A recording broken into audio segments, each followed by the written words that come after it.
Welcome back. You're still watching Power Breakfast. This is a news review with me, Fred Indimuli. You're watching Citizen TV. We take a look at the headlines this morning. Sonko says Mount Kenya plotting to block Ruto. That's a big one on the Daily Nation this morning.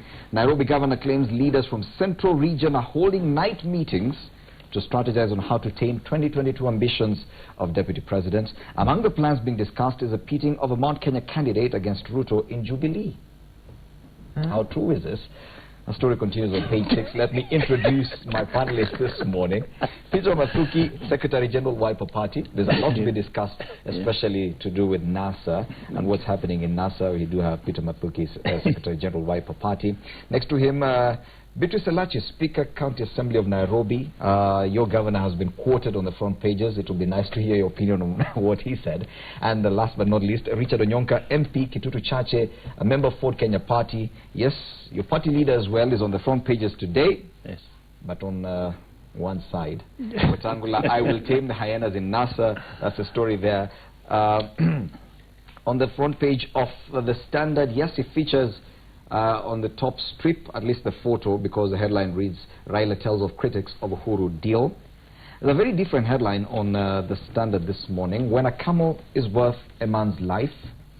Alternative justice, and this has been a discussion, especially on, with regard to what's happening in northeastern parts of Kenya. Man pays 40 camels, equivalent of 4.4 million shillings, to settle a murder case in an emerging trend that has elicited divided opinion. Probably we could start there.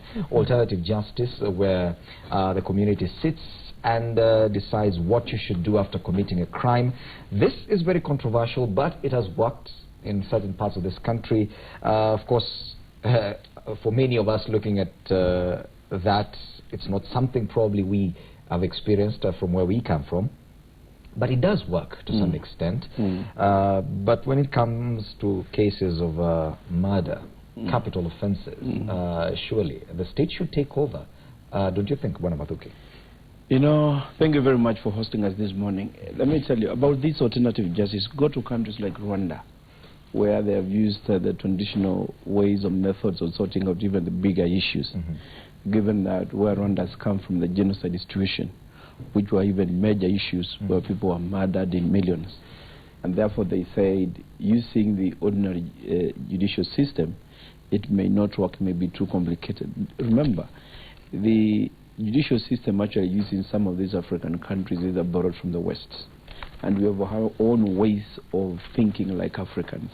And therefore in Rwanda they said, we are going to use the traditional methods of using the ways of sorting out some of these things, and it has worked very well in Rwanda. So it has worked. So similarly, yeah, very well. In fact, it is one of the cases, actually, situations that need to be emulated everywhere. And therefore, I think going forward, even in our own system, they need to include, bring on board traditional ways of actually sorting out some of these issues, because we are Africans, we understand our own culture and that kind of a thing. So I think this is could be a good way of trying to understand the issues on our own culture and see how do we provide possibly justice in a manner that we understand better as Africans. Of course, this debate, the story continues on page 6 and page 7 of the Standard. It is a special report. This is exclusive to the Standard this morning. But the way this discussion started emanated from cases of rape, especially in northeastern parts where the community sits and the assailant actually just pays a fine, and that story is settled like that. But now we see issues of murder as well. There are Kenyans who are serving life imprisonment because of murder, but we can see some people getting away with murder by paying a fine. 40 camels may sound like quite a lot, but at the end of the day, if you have the money, you can pay off. Well, one of the things we need to ask ourselves is that, is northeastern in Kenya? And I think after I saw the teachers' saga, I felt that it is important for us to think as a country that if this is one country, then I think we should be treated equally to this one country and what the law says. And I agree when you do alternative justice in issues of customary marriages, issues of culture, where we know sometimes we have no other route but to use the alternative justice, where you sit down with the elders and but I think we have clear laws that deal with rape cases, that deals with murder, and especially Mata, surely. So it means after you have paid 4.4 million to this case, and either this was a family with children, so surely, are you sure 4.4 million will ever take the children to school and find lives and find their way to life that would have been life with their parents? So I think if we leave it this way, and I think we've left a lot of things, and I'm not saying it's wrong to Northeastern, you know, they are our brothers, yes, but when I look at it, we are just equal brothers. That's why we have this constitution that says we are equal. And when I look at even the economic empowerment that we have, I see my brothers are very well ahead in economic empowerment, much as I know the area is very harsh, but time is up. If you cannot follow the constitution, and I think their governor proved it right, that you use the constitution to prove that this is how it works in a country like Kenya. So for me, if the governor was given used the constitution to say that the alternative process of politics in our region should change and become as the rest of the country, then this one of murder, surely this man should, whoever murdered, must be taken to court. Now it cannot end here. Jury is still out on whether or not traditional practice embraced by some judicial officers and dismissed by others is good for our justice system. Do you think this erodes our judicial system, that when we get to use alternative ways to achieve justice? To be honest with you, I think the question we should ask is, has our justice system failed? That alternative justice will be an option to either individuals or families that are encountering such acts. My feeling is that we need to rethink and relook at the possibilities on what is happening to our brothers in Northeastern. Even when it is basic, you know, the concept of alternative justice in Northeastern is essentially based on the principle under Islamic law.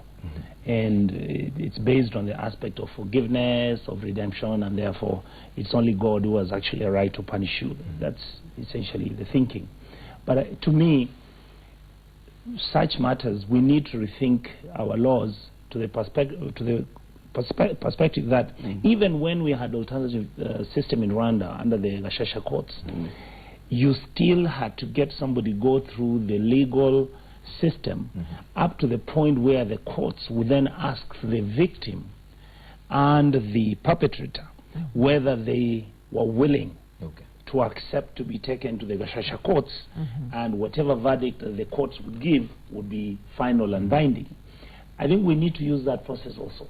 We need to have an alternative thinking, in that if somebody is taken to court and this person has actually committed a crime of murder, and there's a family on the other side which feels, of course, they're the victim in this case, or they've been violated, doesn't it make sense for the process to go through a court system first, whereas the court then will have an option of asking the individuals, the perpetrator and the victim, whether they are comfortable with the matter proceeding, so that the victims don't get themselves put under undue pressure. Because one of the issues that has come up is that you'll find that once somebody has committed this crime, then they will use the cultural and the societal pressure to come up and say, we don't think there's a need for you to push this individual. After all, it may not have been really murder, it was maybe manslaughter. Let us agree to look for a way on how we can solve this problem within our system locally here. The other issue that I'm looking at is, what is the possibility that the individuals who are actually being compensated this way, that they were under pressure to agree to accept whatever verdict that is going to come out of this exercise? And what is the possibility that the justice which is being meted was not influenced by corruption? And for example, there are cases, I'll give you a typical case. We have cases like in my area in Kisii, where you have the community policing which manages matter security and all these other issues. And on occasions, you've had scenarios where you have the public saying the person who was meted with either the punishment, which includes very vile acts of either murdering or killing individuals who have perpetrated these acts. How do you solve the problem? Yes. Or how do you allow the individual to have justice per se, without you allowing the individual to have extrajudicial? Yes. And Justice Jessie Lesit has given her opinion on this on the at the bottom of page 6 of the Standard, and he says elders should not resolve murder cases. Yes. A murder charge cannot be settled by communities, and proceedings of any kind should be prohibited. That's according to Justice Jessie Lesit. Yes, it's a very interesting happening where communities sit down and discuss what kind of punishment should be meted on a person for murder. And that's a headline on the front page of the Standard. It is a special report. You can read it for yourself and understand exactly what's going on. Let's take a look at the big stories today, and we have a lot of politics happening around the country. Whatever Mike Sonko said, Moses Wetangula. If my director could help me with a story by Jackie Maribe, we'll be looking at that. Jubilee leaders call for caution in deal with Raila. They say he cannot be trusted.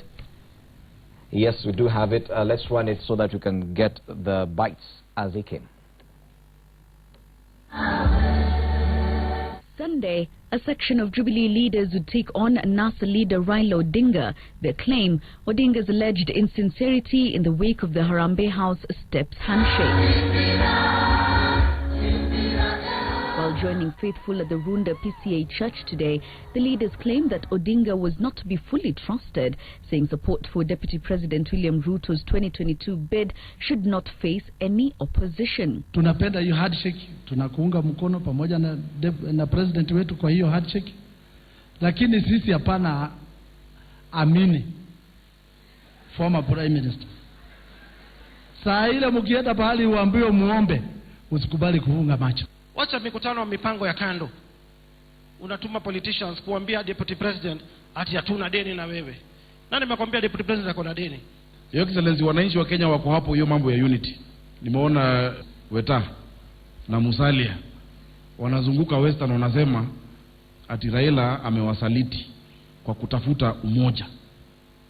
Kwani walikuwa wamekubaliana nini hapo awali? The DP tactfully avoiding wading into the 2022 succession waters, throwing his weight behind the newfound unity. Hata mkiona vile Mheshimiwa Rais ameungana na Mheshimiwa Raila, sio kwa mambo ya kibinafsi, ni kwa mambo ya kuleta taifa letu pamoja, ndio tuweze kufanya kazi ya wananchi. Saa hii tunashirikiana. Wakati wa siasa umeisha, si ndio? Sasa ni wakati wa kuchapa kazi.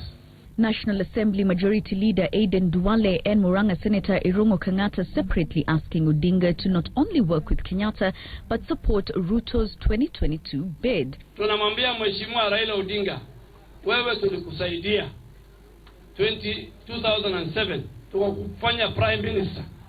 Uko na deni yetu. Hata kama ameingia pande yetu, tunamwangalia kabisa. Kwani tunajua kwamba sisi tunamfuata William Ruto 2022. Jackie Marie.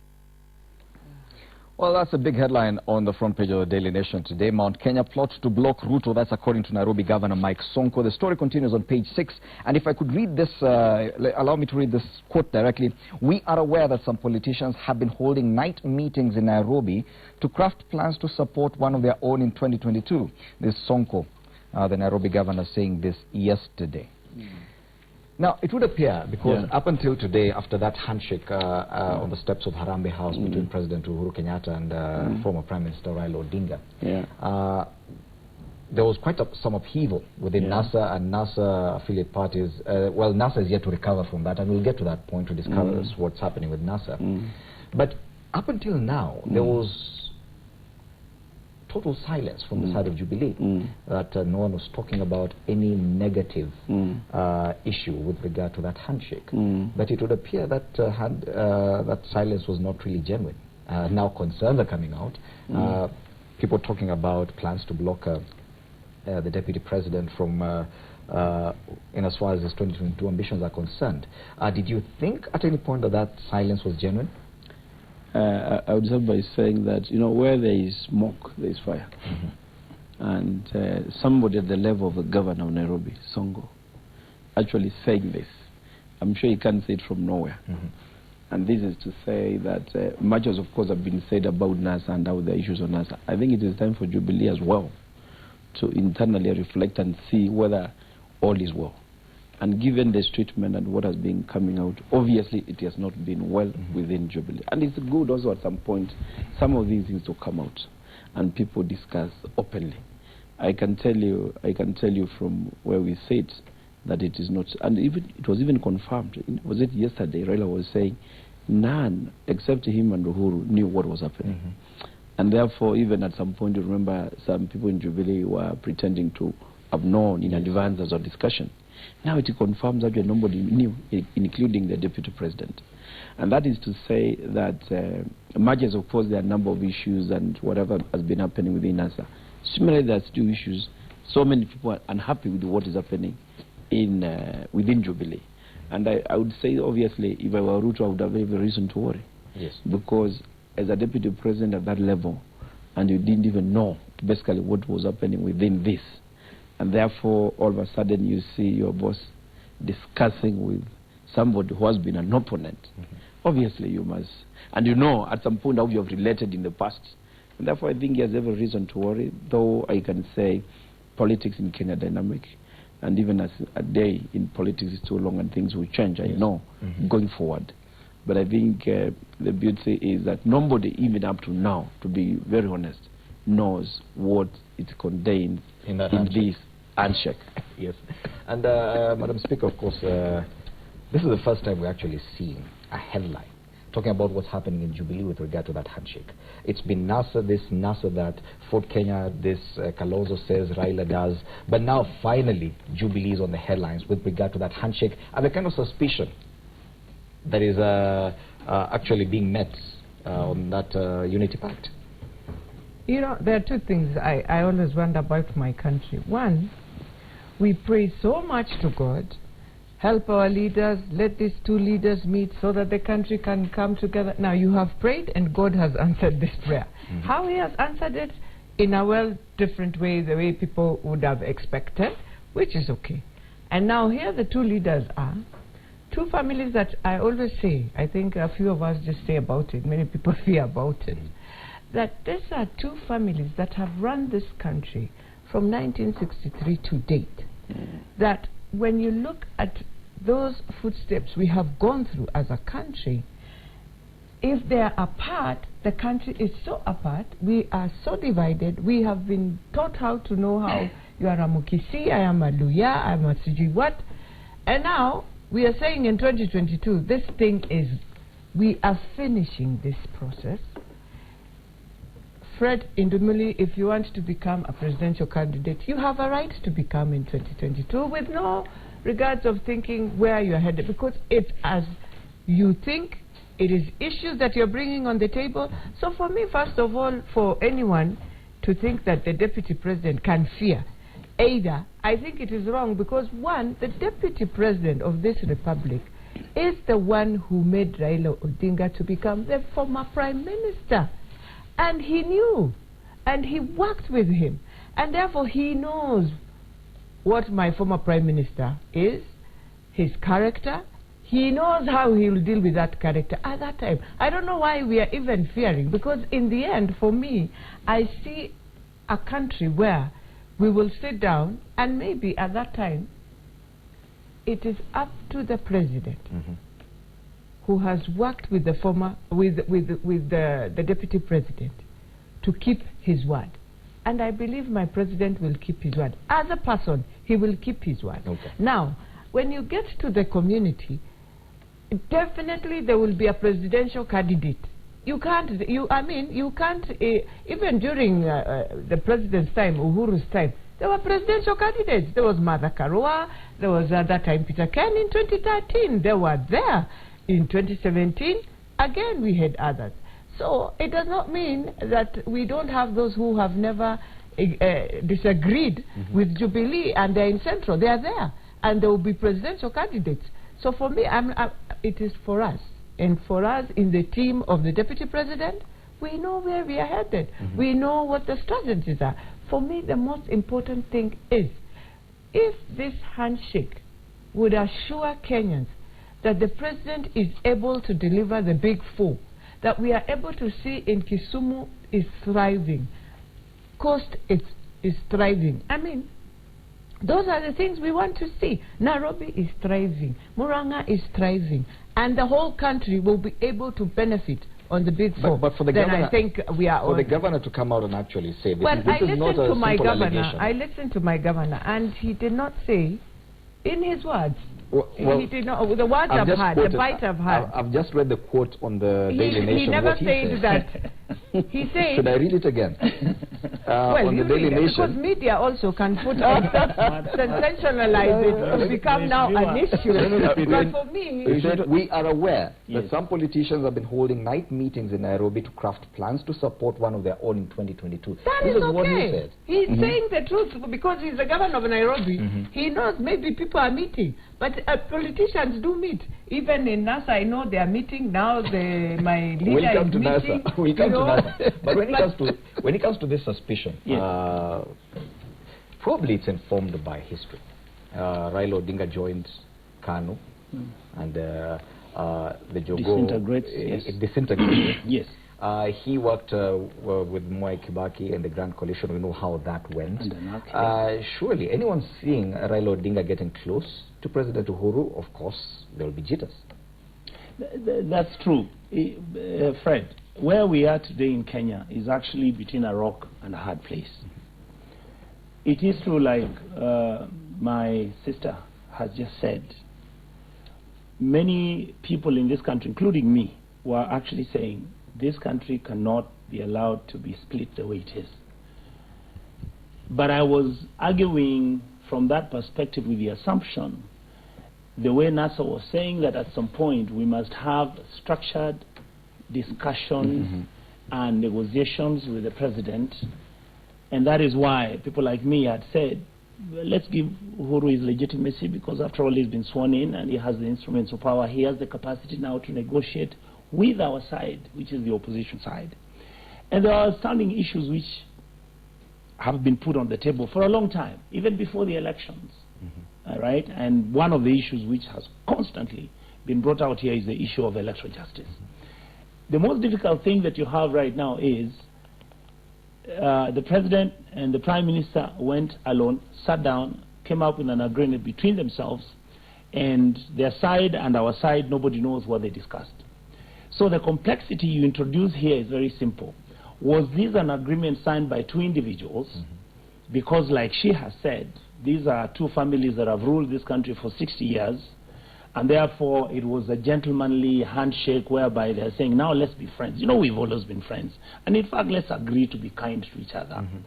Or is it an agreement that is going to put Kenya first, with issues which are outstanding being sorted out before the next election? Remember, there was an agreement which brought the coalition government in 2007, 2007 and 8. Why is it the outstanding issues which were in 2007 and 8 which led to the creation of the coalition government, which had agenda 4 items? Did we succeed in solving those problems, which would have led to us having an election which was free and fair, which was believable, which was accountable? The point that is existing right now is very simple. What if, take the extreme case scenario, what if Prime Minister Raila wasn't there today? How would Kenya move on? All right? Or what if President Uhuru wasn't there today? What would happen to the country? So even when the two individuals are discussing, what is making the opposition side very uncomfortable and really, really unhappy with what is going on, it's not because they think there's anything that is supposed to be shared out there and therefore they're missing out and they expect more. No. They are saying, surely since we were on this side of the opposition with Prime Minister Raila and we were hitting at Uhuru on the other side over issues which are outstanding, what are we doing? Are we having a structured arrangement whereby within the next 6 months or within the next 1 year, there are things which will be discussed and agreed upon so that the country can move on without the two individuals, whether they are there or not. Okay. And the problem that you have right now is, of course, in Kenya, we're always in a rush. And I wanted to mention to you, Fred, according to how Speaker has said, for us in the opposition, we are happy Jubilee is finally coming out. They are actually raising the issues that we know that have been existing. The Deputy President... So the silence wasn't genuine at all? Oh, it wasn't genuine. They were just busy trying to figure out. If you look at the political meetings that have been taking place, they're choreographed, they are organized systematically. You see the individuals who are speaking. They are speaking deliberately, raising certain issues which are one. So this cannot be said to be random. No, it isn't. No, that was two governors, Kiambu the and governor Nairobi. of Nairobi just doesn't talk. Yes. He talks with authority.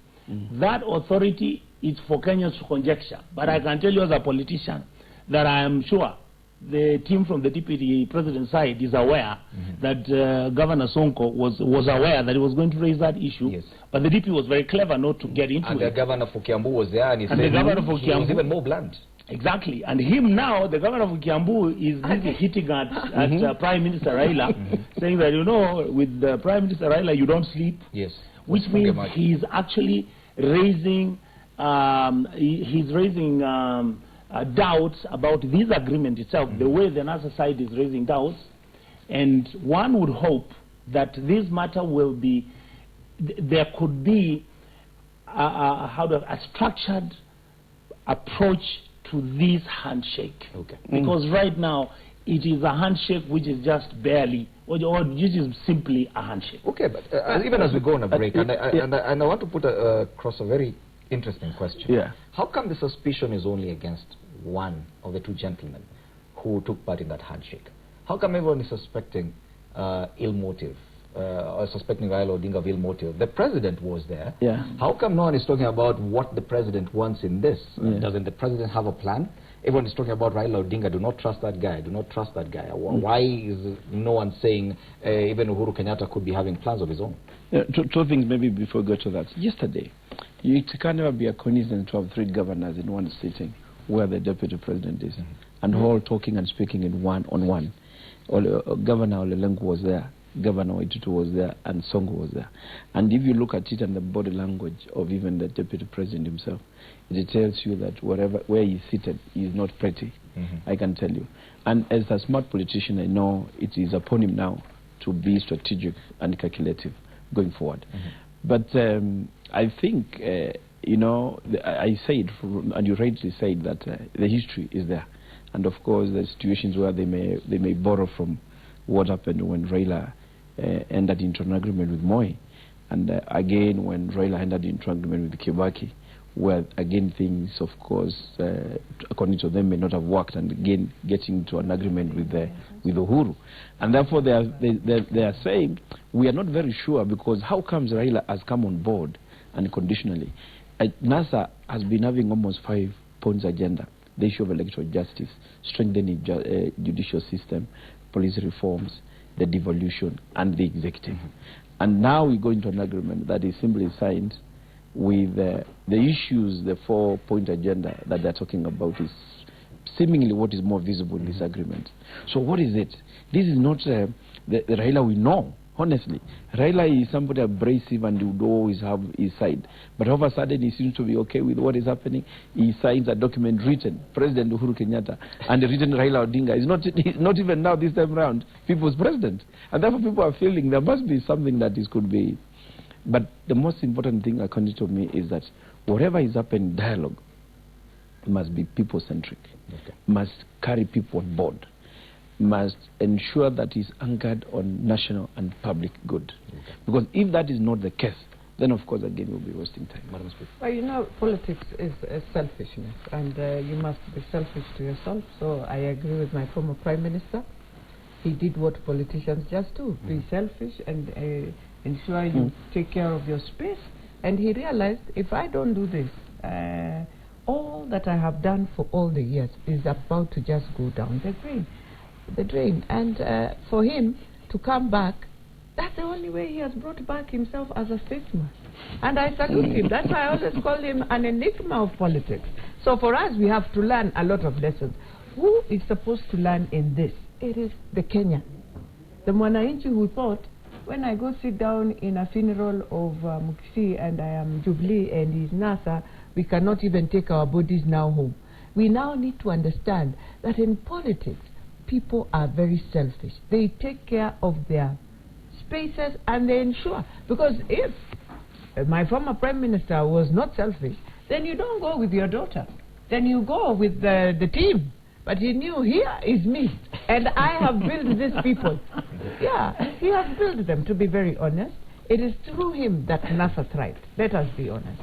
So for him to come out, he taught us another lesson in the books one day that we'll write. Okay. That when you realize you are going and you have gone down, the only way to come back is to look at what you have done before and ask yourself, if I take this space that is now empty and come back as a statesman, won't I be that statesman? Because I was expecting Kalonzo to have done that long before my former vice president. He never did that. This other side, I tried even at one point telling my leader, Musalia, look, this guy will put you into a dredge that you will never forget. And now look at where he has just done. And he can decide all of them never to become presidential candidates. And he can do it. But why should we trust, why should we trust President Uhuru Kenyatta? He was also part of you know, one thing I like about my president, and it's not that because I am in Jubilee, is he speaks as it is. When it is bad, he tells you, this is bad. When it is good, he will tell you. He doesn't know to craft. Really? Is he confirming that Raila was the crafter? As an individual. I am not saying those around him cannot. But he's also a politician. And that is why they craft and we fail. Let me tell you one thing. Look at it, just how we went to that nullification. You know, up to today, we have never discussed and asked ourselves, as a country, as my president seated, they were the men. But I think he has realized, and that is why even maybe the handshake, everyone was just surprised, as we were surprised. So I am liking my president, that be yourself and decide for the country, because you are the president. In the end of the day, the buck stops with you. He should share the suspicion as well. They are only the two of them. That's his card. Fred, I can tell you this. The truth is, there is as much enough suspicion on President Uhuru the way there is someone on Prime Minister Raila. My sister is actually saying that this whole thing was done because the former Prime Minister is selfish and he was looking at this. No, I'm just looking at politics. I'm not. No, I'm with you. No, I'm with you. Of course, he's a politician, and he's the politician we're talking about. For me, I actually don't see any contradiction in what former Prime Minister Raila did. The problem I have with what he did is that there are certain decisions which, when you make them, have certain implications politically. And, for example, his decision to go and handshake with President Uhuru is fine by me. I don't see any contradiction at all. The question becomes, how did he make the decision without consulting the other principals, because they are saying they were not consulted? These are the people who've been with him in the trenches. And I know there's been justification over the issue, they didn't go for the swearing-in ceremony of Raila as the people's president, and therefore they were cowards, and that kind of stuff. I understand that argument also. But I'm saying, these are the people for the last 5 to 10 years who have been with him.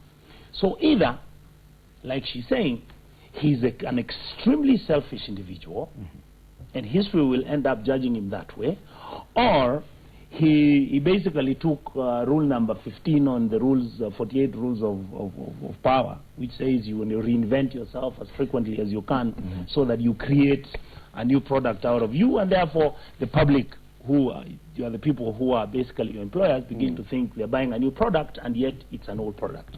I really do hope that when this agreement is finally sorted out, when it is drafted and everything is coming out, I really hope that it will be an agreement that we can all embrace and say, yes, now we've reached a stage where we can say, let the bygones be bygones, and we are charting a new path for our country. Let the bygones be bygones. That is one quote that one Moses Wetangula is not saying.